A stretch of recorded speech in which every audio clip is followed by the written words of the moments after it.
Stacy and I took an overnight trip south to visit her college roommate and husband, Melissa and Steve Fry. Melissa and Stacy were randomly paired as freshmen at Mount Union College, the legendary Purple Raiders, and they ended up rooming together all 4 years. Previous to this visit, it was been about 20 years since they last saw each other.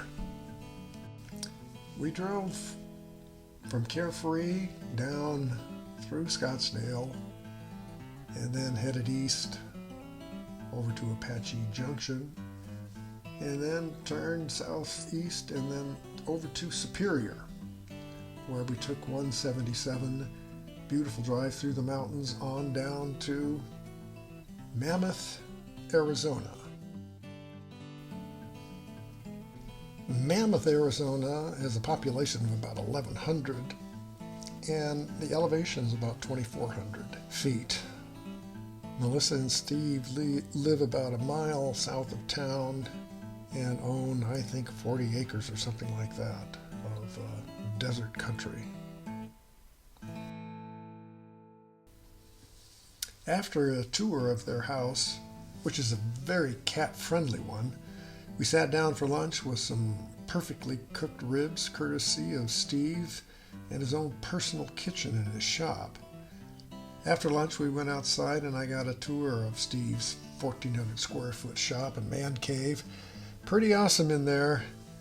Melissa took Stacy on a tour of their 40-acre property and their side-by-side, and I think really enjoyed that.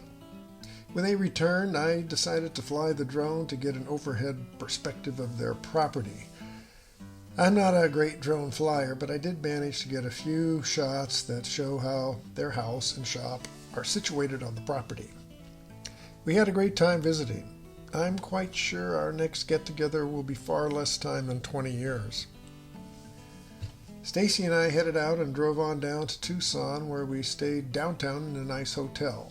The next morning, we hiked a 2-mile tour of the downtown area, checking out and photographing some of the many murals Tucson is known for.